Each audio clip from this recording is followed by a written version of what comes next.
The biggest mistake I made in my business was not hiring a professional to help me with my money. Not just my taxes, but the actual plan I had for my business. I was completely lost on how to handle taxes, what to do with profit, and how to maintain my income. I had to find a better way. That's when I found Core Financial. Core Financial is a team of tax professionals that actually care about building real relationships with their clients. They run my books, keep me up to date with my finances, and make sure I'm taking full advantage of all of my tax benefits. Are you struggling with your finances? Look no further. Core Financial is a brand that is nationwide that can help you with your business. Both Nick and I are huge fans of Core, and they can help you too. Check out howtofilmweddings.com/core to schedule a consultation today. Core Financial, real relationships, no surprises. Hello and welcome to How to Film Weddings. My name is John Bunn, and I am joined live by my best good bearded buddy, Mr. Nick Miller. Nick, how are you? Tell the people out there what in the heck we're doing. Why are we here? Yeah, so John and I have been talking for a while and wanted to actually do this for a while, is for us to just to get together and record a whole bunch of stuff. And so that's what we are doing. We have an Airbnb. John has come up to Wichita, it's in downtown Wichita. It's a really swanky little apartment here. A little echoey, but echoey. We're doing the best that we can, but Blake, our editor, is going to do his audio magic, hopefully. Yes. So anyway, but yeah, we're here in person, and we just thought it'd be a good time to record some episodes and get some stuff knocked out. We've always had plans for our podcast and our stuff that we haven't been able to do, like sink as much time into like YouTube as we've wanted to. And so us getting together and recording a bunch of podcasts is going to hopefully get us starting in January and February, focusing more on some YouTube content that we want to create. So But true. To answer your question, I'm good. Good? I'm good. We had a good breakfast together today. I had some lunchtime. Biscuits and gravy. Well, yeah, but for those of you who don't know, biscuits and gravy. Yeah, I mean, come on. It wasn't a healthy meal, but I feel good about it. Nick kept it cleaner. But we have been wanting to do some extra YouTube videos, different things like that. But to me, I'm just always pumped to be in the same room with Nick. And, we're socially distant. We're more than 6 feet apart. So that's good. We're right at 6 feet apart. So we're keeping it safe, but also really excited. And today, for this episode, we really, as the year is winding down, we've got a couple weeks left in the year. We wanted to, Nick and I were actually just talking about things we were doing to get ourselves prepared for next year. So we wanted to put together a list of some things that you can be doing. It's engagement season right now. Statistically, I think it was over 75% of couples get engaged between Thanksgiving and Valentine's Day. It's a ridiculous number of people get engaged. And in the wedding industry, it is engagement season. You'll start seeing planners and photographers and other wedding vendors have engagement season deals because a majority of the people get engaged. And of that 75% that get engaged throughout the year between Thanksgiving and Valentine's, a majority of that happens between Thanksgiving and New Year's. So we're right in the thick of it. And so we wanted to spend a little bit of time talking about and thinking about some of the things that we're doing to prepare for a flood of inquiries. And my website, everything, I've gotten, and we'll get into this in a second, but it states very clearly that my prices are expensive and I'm still seeing people pour in. And we can't express to you enough how big of a year 2021 is going to be. We can't tell whether or not things are going to be shut down, but we know this much, that people are seeing the value of video more than anything, more than they ever have. So if you're just new to the wedding industry or you've been doing it a while, that more and more people are doing micro weddings and doing smaller events, but they're still having video and photo. And so everybody that backed out of 2020 weddings are now pushed their wedding into 2021. So there's going to be a lot of brides, 2 years crammed into one. And the scarcity side of things, making yourself, knowing these things that we're going to talk about today, if you know these numbers, if you know these things, if you've done these things, you're going to be able to charge way more for weddings. And that's the question we get so often is, how can I charge more per wedding? How can I get into that higher end clientele?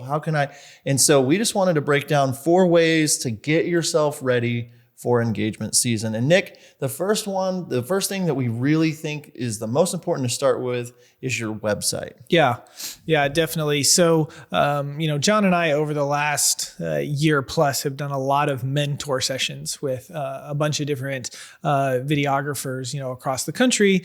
And we actually probably spend a majority of our time with them, like just looking at their websites and talking about their websites and critiquing their websites. And so whenever we say this, we're not saying that you need to go out and do a 100% website redesign. Like that's not what this is about. But there are a few things that you need to focus on and think about when it comes to your website. And the number one thing that we think that you should be paying attention to is your About Me page.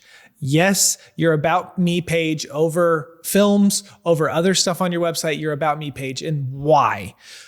The couples that you are going to potentially work with, they want to see who it is that they are working with.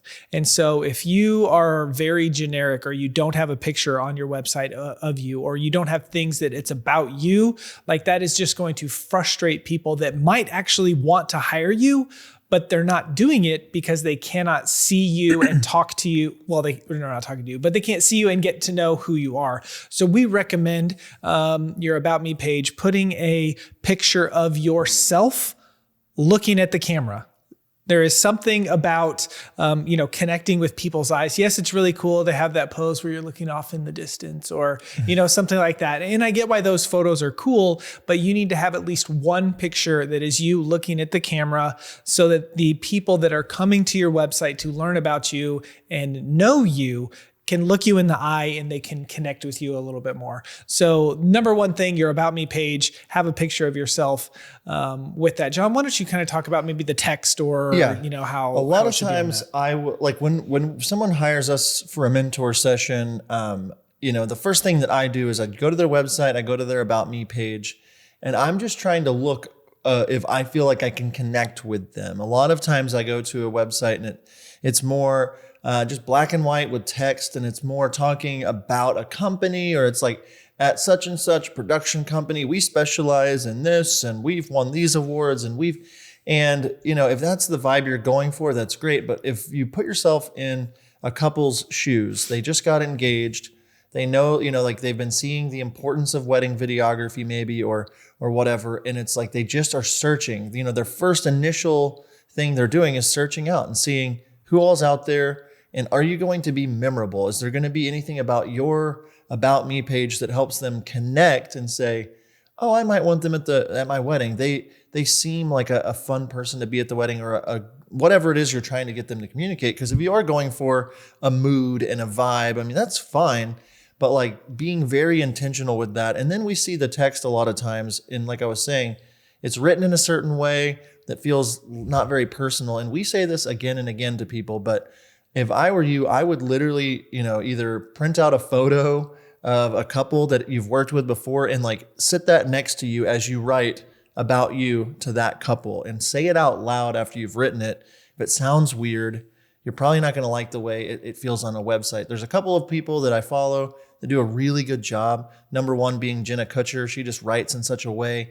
If you go to jennakutcher.com, she just writes in a way that's very her, and it pulls you in, and it feels like she's talking to you, and you just feel like you know her based on the words. And so if you're not good at this is something, I know you hired help for copywriting. You might talk about that just for a second, but like hiring somebody to help you write things, because if you're really good at wedding filmmaking, you might not be the best at writing, but what a great investment. Yeah, definitely. A couple of things, and I'll get into that, hiring a copywriter, that I see that frustrates me a little bit. One is whenever people use the language we as a production company when you're a solo, like don't portray yourself in a way that's not accurate. Yep. So don't say we, us, when it's literally just you. Okay. The other thing is John was talking about, writing your copy, having a picture of someone and like having them read it. If you write how you speak, not quote unquote correct grammar. Okay, if you write how you speak, obviously stuff should be spelled correctly and all that kind of stuff, but write how you talk differently than you typically write. So if you're trying to reach someone, if you're speaking in a way that is like you're having a conversation with them, I think that's a great place to start. Yes, whenever Jen and I had our website redone earlier this year, we hired another woman out in England. Her name's Jess. She was cool and she was fun to talk to because of the English accent. We hired her to do the copy on our website, and Jen actually spent a lot of time, kind of going over it. So she just, before we hired her and after, she just went over and, kind of crossed the T's, dotted the I's, make sure it sounded better, sounded correct, sounded right. Someone's vacuuming. I don't know if you guys can hear that, but someone's vacuuming right now. So that's fun. Let's be quiet for a second so Blake can catch a sample of it. All right. And so he should be able to capture that as a noise. And now it's gone, of course. No, it's gone. It's good. Okay. We don't know if you were able to hear that, and it doesn't really matter. But because we don't take breaks anymore around here. We just we hit record, and that's what you get. We don't. People like it better. I guess so. Vacuuming lady can just shove it. She can keep vacuuming. Sure. So yeah, we hired her because that's not something that is our strong suit. And whenever it comes to your personal brand and your the look and feel of your website and your films and like all that kind of stuff, if you're not great at something, you should hire it out or work so that you can hire it out, right? Like we get so frustrated whenever a client uses their cousin that has a camera to film their wedding rather than hiring us. But yet when it's our services, we're trying to do it all ourselves to save money. The same thing that we get frustrated of our clients not hiring us. So it is definitely worth the money and the investment to hire people that know what they're doing to do it for you, to make it look and feel great. Again, we're not talking about that with this episode. Yeah, but it's still really important. Roughly, what'd you spend on that? I think she charged us something around $350-$400 per page on our website, which is not like expensive. It's not cheap necessarily, but one thing I've just really admired about you and Jen, and I've gotten so much better because of being around you, is your attention to detail when it comes to your branding and your website. I'm the guy that had the same website. I had a logo design in 2010, and I'm the if it ain't broke, don't fix it kind of guy. And it's like I keep booking high-end weddings and I'm good. I'm booking out. And then I just kind of started realizing if I want to take my brand to the next level and want to charge what I want to charge, it has to match. Like when I'm at a wedding, I'm not wearing a certain, outfit anymore. I'm wearing a tux or a suit at some of these ballroom weddings because I need to match, that. But my website doesn't feel like it's wearing a tux. My website feels like it's wearing Chuck Taylors and Holy jeans like I used to wear in 2007. And watching you and Jen and how meticulous you guys have been, especially when building and rebranding with your new website, like the copy matters more than your wedding films. I hate it. Like, yes, you can find people and people will find you based on killer wedding films. If you're killing it and you are the unicorn, but most people listening aren't necessarily the unicorns out there. I mean, yes, there is a brand to the fact that like you can just be so ridiculously good at filming weddings that you don't have to put any effort into this. But I say, even if you are ridiculously good, why wouldn't you be doing this as well? But like creating an experience with the way you word things and everything on your website, that is what we spend most of our mentor sessions talking about. And that is so much more important than 99% of you out there listening really understand that if you can get that right, you can get your branding, you can get that feel right, people will book you based on that more so than like their attention spans are very short, actually. They've maybe watched one of their friends that got married and hired you in 10 seconds of 5 or 6 other videos. And then as they, start to really get excited about you, they watch more and more. But the point being, that first impression is going to get them across that bridge. Yeah. So as you're gearing up for things in 2021 for engagement season, people are going to be coming to your website. And if it's not as ready as it can be, you're going to miss out on potential people. So that's the first thing. Anything else to add? You want to talk about SEO for a second? Yeah, just really quick. Do what you can to your website for SEO. We're not SEO experts. We had Catalina Doe was that her name? I think so. Yep. Doe. I can't Dow? remember. Yeah.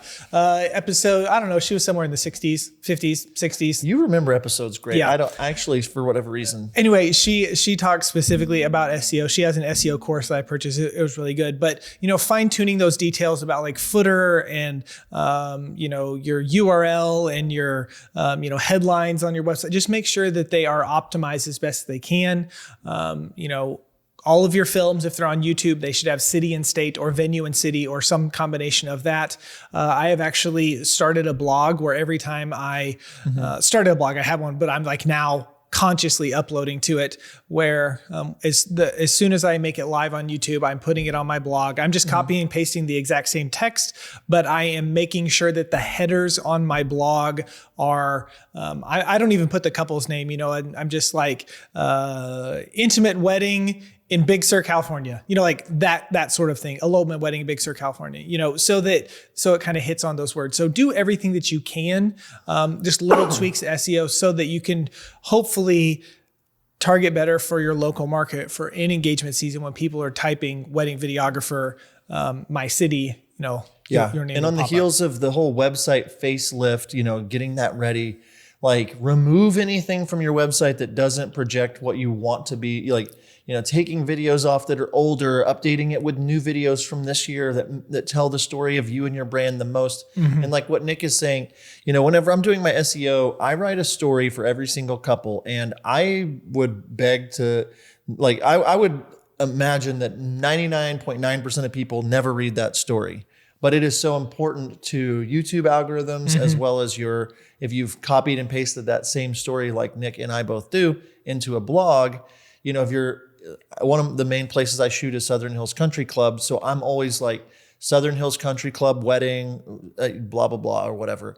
And in the text, I will be like, I was so excited to shoot the Southern Hills Country Club wedding. I love whenever I get a chance to have a Southern Hills Country Club wedding. I'll do that a few times mixed in there organically into a story. And I, write the list of all the vendors and create backlinks and all that kind of stuff adds up to getting yourself, like if you type in Southern Hills Country Club wedding, my films show up. And that's what I want whenever, maybe people are searching for the price for a Southern Hills wedding. So they type in Southern Hills wedding price. Well, I still show up as a video up at the top and they're like, oh, let me look at this video. Oh my goodness, that's amazing. And there's so many people that I book because of stuff like that. So number one, get your website facelift ready, get the SEO ready, that sort of a thing. We could spend the whole episode talking about that. And on the heels, I say that a lot, on the heels of the website, one of the things that we see in number 2 on this list of these 4 things is your pricing sheet, your pricing guide, updating that and getting it ready for the next year. I know that you just upgraded yours. It's amazing. But tell me what you do or what you're thinking about. Yeah. So there's a couple of things that whenever we're talking about this point, we want to make known. One is going to be what your actual prices are. Okay. Like nailing that down. What is my base price? Or is this the point? Is this the next point? Am I kind of jumping ahead a little bit? No, I think you're okay. Okay. I mean, it's your podcast, man. You do whatever the heck you want. It is my podcast. I can do whatever I want. So, make sure. As long as I tell you, you can. So make sure that your pricing is where you want it to be, where you are happy with it. If engagement season is a good time to maybe raise your prices just a little bit for next year, especially if let's say you want to shoot 25 weddings and you're already at 20, like you definitely should be raising your prices because you only have room for 5 more weddings for the year or, kind of whatever, take that stuff. And we're going to get into knowing your numbers in a little bit, but having that pricing sheet nailed down with the prices that you want. The other thing that I think that I have done that has elevated our brand because we're starting to become more expensive is our designer, when we redid our website, she actually created for us a PDF download of our pricing sheet. I love HoneyBook for all of the stuff that it does with me for my business. I love how it makes it payments easy and email and all of that sort of stuff. But the brochure feature, which they just launched in the last year or so, it's very smart. Like, I think it's great that they have done that. But for where I am in my business and where I want to move forward, it doesn't have the right feel. It doesn't have the right look. So we hired our designer to make for us a PDF that has, it's like 10 pages long. It has everything from what we're about to about us to just some really pretty imagery. And then it has our pricing in there, an FAQ, what's next, those kind of steps to elevate that process. And since I've done that, after I send it out, like people, like 80% of them are like, yes, I want to book with you. Now, after I send them the stuff, then they're like, oh, I'm talking to my fiance. Like they tell me they want to book me on the phone, but it doesn't happen. But I think that it has something to do with that pricing sheet. It just makes people go, wow, like this is good. This is nice. Okay. And so finding something, nailing your prices down themselves, and then have something more that you can send them whenever you do share their pricing, share your pricing with them. The pricing sheet, the question you need to ask, and I changed my mindset on this, is does it serve you or does it serve them? And the pricing sheet needs to be clean. It needs to be informative. It needs to get across everything that you want to get across, but it also needs to tell a story and fit within your brand. And like what Nick was saying, a lot of times in our mentor sessions, we will see a pricing guide. And we saw one the other day, and there was just like one stripe of color at the top, and then it was black and white, Times New Roman font, just very masculine, very just to the point. And it didn't make me feel anything except for like it was just a menu at a boring restaurant or something, and to me, like how Nick has his or how I've got mine, it's imagery of me with a camera and a smile and like about things that I've accomplished. But like, it's been shooting since 2007. I love the Thunder or The Office or what, like it's just whatever. It's about me kind of wrapped into it. And again, you always just want to be marketing yourself and putting yourself out there in such a way that people feel like it's a big deal to get to hire you, to get to work with you. Like, ooh, Nick Miller and Jen Miller are the ones doing the wedding. Like, that's a big deal. Or, ooh, John Bunn is doing the wedding. Like, you must really care about your film. Like, that doesn't just happen. And that is something that you have to build. But if you look at yourself as an expensive brand, you're going to focus more on that pricing guide being a way to serve the couples instead of just get that information. So you might not want to include, drone, like you might say aerial coverage instead of drone footage. It sounds better. Like just thinking about words, and you might not want to say drone footage shot on a Mavic 2 Pro in 4K at 60 frames a second, like, or whatever. Like so many people put so much information, or they're like on the pricing guide, they'll be like, they'll say within this area, this much, 20 miles outside of this city, it's 55 cents per mile plus. And it's just like all this confusing, that doesn't really like, it's something that you do want to work into your conversations, but there's certain things that can be on the menu and cannot be on the menu. I always go back to like a fine dining.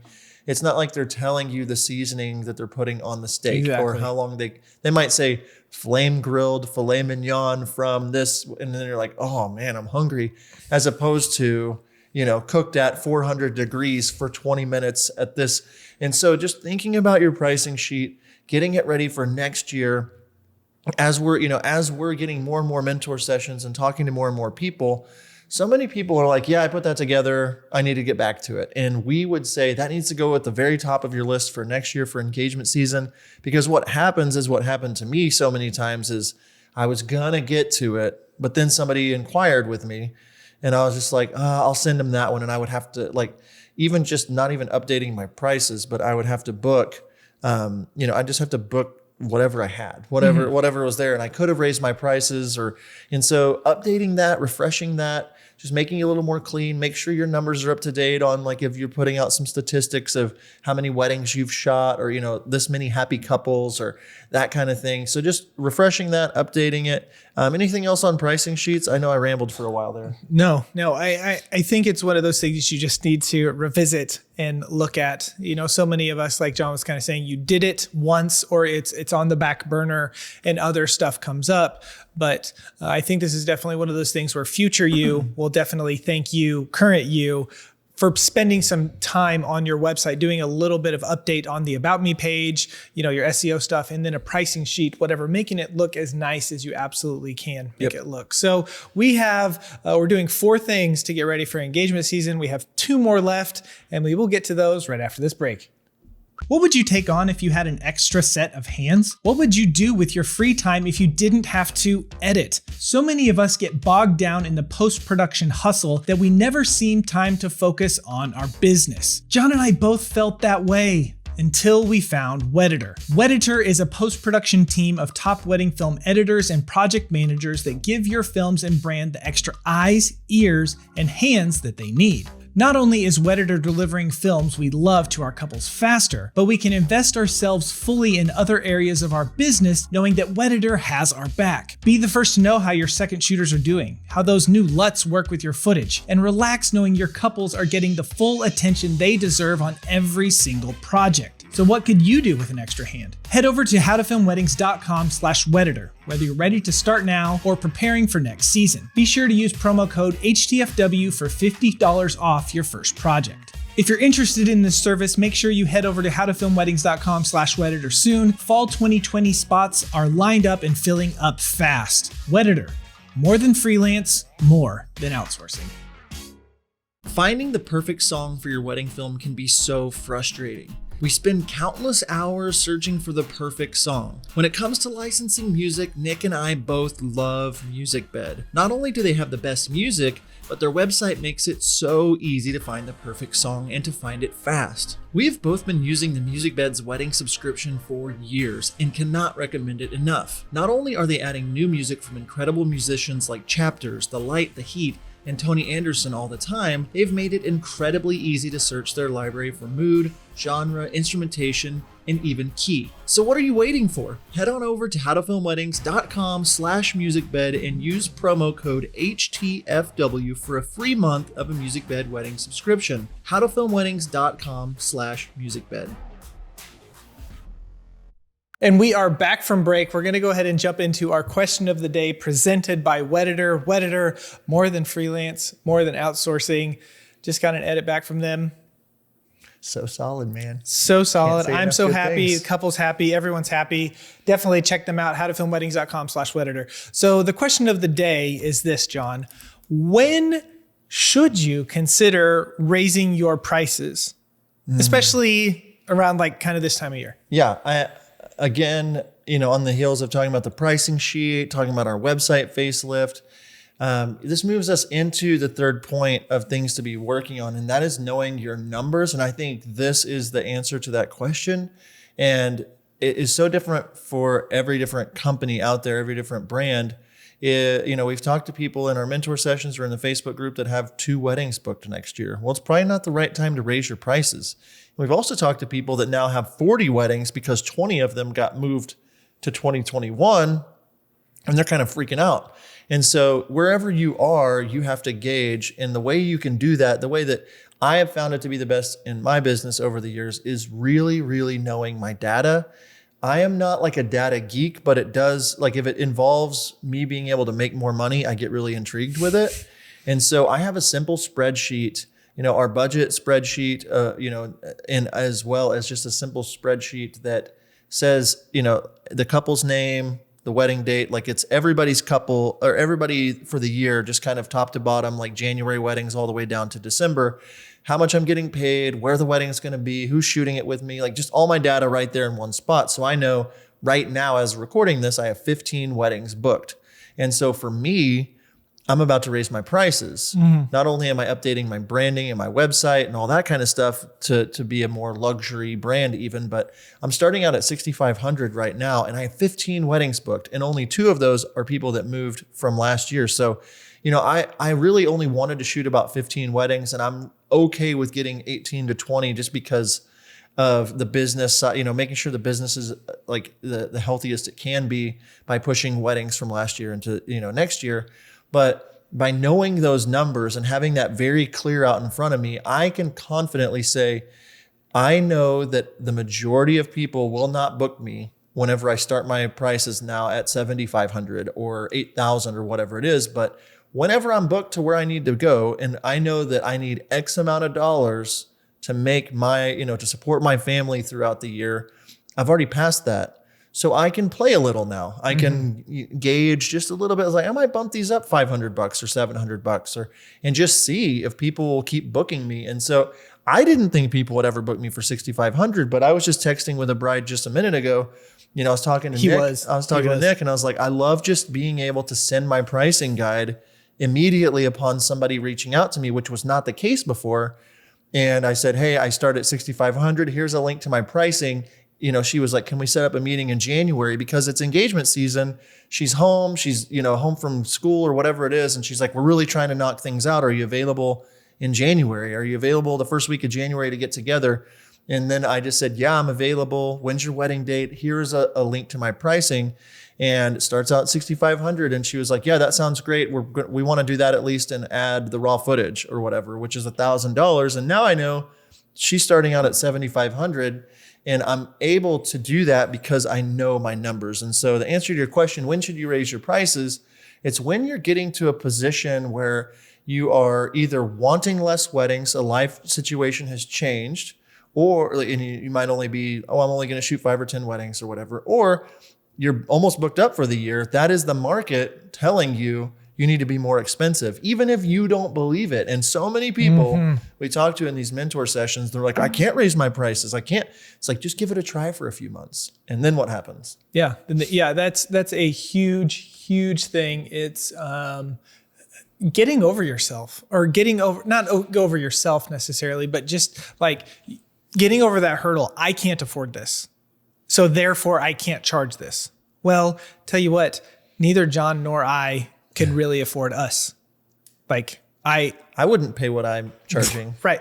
So, but there are people that are out there willing to do that. And if you're looking at your schedule, I think it was Jonathan Snyder who was kind of in all of, and he's really good at like, what is it? J and K, K and J. J and K. Yeah. K, whatever. But anyways, they're out of Atlanta. They do high-end stuff. And Jonathan's a really great business guy. And I think one time I heard him say, for the next year, you should probably get a third of your bookings in the previous year. And then a third of your bookings happen in engagement season, which then leaves you about a third of your bookings to fill up the rest of the year. So by Valentine's Day, you should be 2/3 of the way booked. If you are more than 2/3 of the way booked, guess what? You're too cheap. If you don't have that 2/3 of the way book, you're probably too expensive. Okay. And yes, there's that thing out there that says, well, I am worth $5,000. I'm a $5,000. Well, if people are only paying you $3,000, guess what? You're not a $5,000 videographer. Like that's a rough pill to swallow, but it's something that is, we're trying to elevate the industry, and we're talking about knowing your numbers. That is that's not law, right? But it's a good kind of metric to just kind of gauge, where you've been. And if you are, I saw this photographer, one that I follow on Instagram, and in June of 2020, she was completely booked for 2021.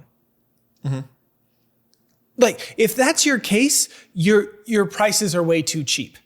Okay, you need to be raising your prices. And then as you're moving forward, future you will thank you. I already said that, but future you will thank past you for doing some of this stuff. So when is a good time to raise your prices? Knowing your numbers and knowing how many weddings you want to hit and where your booking are. I know right now that I am at 14 weddings for 2021. I want to be in that 15 to 18 number. But we are, because of COVID and everything, I have one wedding on the books right now in Wichita in 2021. One. So I'm actually giving a discount for people getting married in Wichita just because it's in Wichita. Not because I think I'm worth less, but it's because I want to stay home. And it's worth it for me. I would rather not make as much so that I can stay home for that. So it's all personal stuff, and it's all what you want to do with your business. But again, these are just some rules of thumb to thinking about knowing your numbers and moving forward. And playing along of that narrative of making people feel like it is a big deal to book you, or, I realized I had met, one of my good friends, a photographer in town. His photos are great, like A plus, good stuff. But he is like the best at marketing himself and making himself feel luxurious and making himself feel very hard to attain. And he only does weddings that are ridiculously over the top. If there's ever a big wedding in town, or if I know that he's photographing it, it's like, oh, well, they have a big budget. And one of these things, by knowing your numbers, so for me right now, all of my conversations with brides that are reaching out or grooms that are reaching out, I can now create scarcity, and that adds more value. Mm-hmm. Whenever I say, your day is available, but I'm only taking 2 more weddings next year, and I've got 14 people that have inquired with me in the last 2 weeks, and the first 2 to book are going to fully book me out for the rest of the year, or I'm about to raise my prices after I hit this, or that kind of thing, because I hate being fully booked out for the year. I will always probably book another one, but I will raise my prices crazily to get to a point. When people are like, I'm all the way booked out, it's just like, would you not take $20,000 for a wedding? And it's like, ooh, I probably would. So maybe I'm not all the way booked out. Right. But the point being, creating that scarcity around, even if you've only booked 2 out of 15 or whatever, or 3 out of, it's like, I only take, I just spit all over myself. No, cut it out, Blake. If he can zoom in, he can see the spit come out. I'm washing my hands before I touch a mic. And I actually already had COVID, so I can't give it to you right now. Anyway, by saying, I don't know how to recover from that, so I'm just going to pretend that I'm back in the normal. But by saying, I only take a certain number of weddings, and booking season, the majority of people book during this time. So if you want to get on the calendar, do it now. Or, hey, I'm about to raise my prices. And so knowing your numbers creates that scarcity, gives you the confidence to say no to people. And once I changed, it was about 5 years ago, I started really tracking, because usually I wouldn't pay attention. I'd just be like, oh my goodness, I have 30 weddings booked. I should probably raise my prices. Or, and we've talked to so many people again that are like, I hate myself. I do not know why I booked this many weddings at $1,500. Future you hates, past you or whatever. And so knowing those numbers, getting that ready for next year, that's going to help you tremendously in being able to charge more, to grow your brand and all that stuff. So Nick, that's number 3. The last one, do you remember the last one? Yes, I remember the last one. John has the notes over there if you can see it. But the last one we wanted to talk about was payment schedules and when to take money and how much money you should take and all that stuff. So we're just going to kind of break down what we do and what I know John talked with his lawyer, in contract and trying to figure out, what some of the best practices are. But ultimately, it comes down to when would you like to get money? Mm-hmm. I mean, when would you like to get paid? Most of us that live in the United States, I mentioned this in last week's episode too, but most of us, from, I would say, beginning of December through probably beginning of April, the weddings are very few and far between. I've gone years where I had this one. I actually don't have another wedding until mid-March right now. Same so 3 months where I have nothing going on, but I have set up my payments where every single bride that booked with me in the last year, every single one of them is making at least a $1,500 payment in December, January, or February. Every single one of them, because I knew that those months are not months that I typically am getting money from weddings. Now, the caveat to that is it is engagement season. Mm-hmm. Now, in 2018, it was something like $12,000 in January, because I got all of these bookings. But then from 2018 January to 2019 January, I raised my prices enough where I booked 1 wedding in 2021. In 2019 for, 2019 and 2020, I booked 1 wedding. So I know, or maybe I got those years wrong, but whatever. The point still stands true. So now I have covered myself a little bit where I know that I'm going to be getting somewhere between, depending on the wedding, somewhere between $9,000 and $12,000 between December and January and February because I have those payments coming in. And so I do $1,500 to book right now. I'm probably going to raise that to at least $2,000. And then I have one other payment, and then everything is due 30 days beforehand. And I'm just looking at my calendar. I'm looking at my schedule. When do I need this money? When should I get paid? Those are all the things that I'm thinking about. And then I just plug the numbers into, my contract with Honeybook, and it all kind of kicks out something. So. Yeah. It all depends on, if you're more, if you're like somewhere in if you're in the US and you're like 3,000 or under, that's a different range. Like that's kind of, your majority of people are in that range. And then there's like this $3,000 to $5,000 range. And then there's like this $5,000 to $7,000. And then there's like people that are paying, $10,000 or $7,000, $8,000, $9,000 for weddings and above. And it's just a different strategy for wherever you are. If you're doing more weddings, you can, like for me, if I'm doing 15 weddings, I'm spreading that out in a different way. But to me, after talking to Paige Hulse, our lawyer, our attorney, and just like I wrote up a contract that they signed, they initial certain spots that basically says, if you've paid me money, it's non-refundable. And it is part of the service that I'm giving you before the wedding day. I am, mentoring you. I'm telling you when to do certain things. I'm helping with timeline help. I'm doing all these things beforehand, which is a service that you're paying for, not just on the wedding day. And they're check marking. I agree, like that any money that is received before the wedding is non-refundable and used towards services leading up to the wedding, yada, yada, whatever. But the reason that is really important for, for me charging I had a wedding that was $16,000 this last year. It was a video photo, but still $16,000 for one event. I didn't want to charge $2,000 up front and get a $14,000 check 30 days beforehand for two reasons. Number one, I didn't want them to cancel the wedding 31 days before the wedding and say, sorry, you can take me to court for that extra, $14,000 or whatever. And then the other thing is, because I have that $16,000 coming in, I know that I need, $60,000, $70,000 to like baseline, win in life, for my family, like to cover all the basics and enjoy the things that I want to enjoy, do a vacation or two. And so $16,000 is like a third of that. And I want to make sure to protect that for my family. And I'm booking a day. I'm telling other people no on that day. And then I'm booking myself out so I can't shoot any more weddings. And so instead of taking $14,000, to 30 days beforehand, I actually like to break that up into like 5 or 6 $2,000 payments and just say, yeah, I break it up and it makes it easier. You can set it on auto draft. If you want to pay it in full, you can. But like that way, it's not such a big burden on them. And honestly, part of my personalized plan with each couple is a personalized payment schedule. And when I'm selling it to them, I kind of just say it's a $1,500 reservation. And we have some payments leading up to the big day. So it's not a big chunk leading up, but everything's paid 30 days before. If you have any preferences, we can always do that. But I kind of build out a payment schedule. And if you like it, you can just go with it.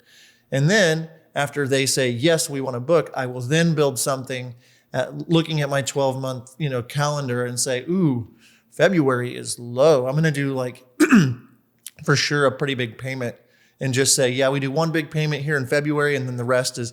And so it's very custom, but the point of it is it causes peace and stability. And then it doesn't make it to where if they back out somehow, like I'm covered with my contract and I'm also covered in the fact that they've already given me all that money and it would be really hard for them to get it back because I can always dispute charges and things. And I've had to do that with people and they have ultimately had to say, okay, yeah, you can keep that. And it's tough because there's people out there, with COVID, we had all these, we had some issues this year with people. Definitely. And so knowing that and, being able to have that payment schedule figured out to work for you instead of just letting people tell you when they're going to pay you. Like there's so many people out there that just like, well, it's 30 days before or 2 weeks before. And then there's no plan for it. And if you would just get out in front of it and say, this is how it works, people will do it. And that's the thing. And another thing that we want to touch base on that with is when it comes to payments and that sort of thing, you can dictate when that is and you can decide that, but you don't need to communicate all of that information to your couple. You just say, yeah, we spread out payments throughout the year. And then when you send the contract, you can do, and I've had a couple that write back and said, hey, having this payment due on the beginning of January just doesn't work for us. Christmas is really big for our family. Can you make it February? So like the payment is the same. I'm just moving it. And then that way you're making it easier on them, and you're serving them more by not telling them that information and just doing it, and then let them come back to you if there's kind of a problem with it. Yeah, but I've had like one or two people that were just like, hey, can we change it? Or,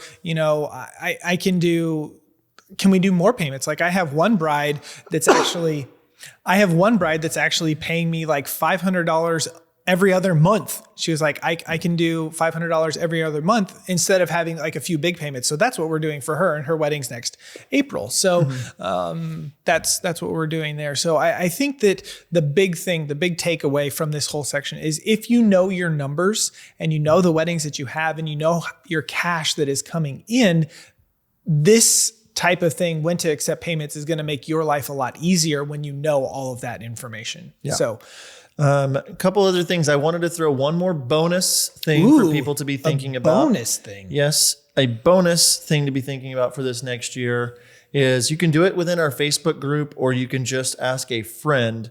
But with all the website talk and all the pricing talk at the beginning of the episode, having somebody audit your website and your pricing sheet and just rip it to shreds and tell you where it doesn't make sense, or like just be kind of, thick-skinned with people and say, I really want you to, help me. What's confusing? What doesn't feel right? And just have somebody else, some fresh eyes, look at your website and your pricing guide before the end of the year. Do that before the end of the year so you can just have the peace of mind that it looks and feels like it needs to moving into the rest of the year. So that's the bonus, or moving into the next year. That is the bonus. I have to point out that inside of our store at howtofilmweddings.com/store, there is a 12-month at-a-glance budget overview. I use this every day. It's 12 columns. It's the entire year. And as soon as I get a payment schedule in, I go in and update my numbers of when that money's coming in. And it auto-populates and says, in January, you have a surplus of this much. In February, we have a negative. And you can just see really quickly at a glance. And being able to see that whole year, that is a great way to know your numbers. It's $35 for that template at our store, the 12-month overview. Be sure to check that out. And also, if you're over there at howtofilmweddings.com/store, as we record this right now, I just recorded, I wrote out 5 template emails last week with our episode about holiday sales, hard drive sales, just keeping up with people over the holidays. Those are free in the shop right now. You just go to howtofilmweddings.com/store. It's the first product there. You can grab those for free while you're picking up that guide or whatever. Nick, we did an episode together. We did, and it was fun. It was good. And it was neat. We're going to do a few more episodes like this over the next few weeks. So you're going to see us here together over the next few weeks. You got anything else to add? You want me to land the plane? Yeah. I mean, you kind of already have. In-person plane landing by me. Thank you guys so much for joining us for the podcast. And we will see you guys soon. We'll see you later. Until next time, we'll see you. That's how it goes. Until next time, see you.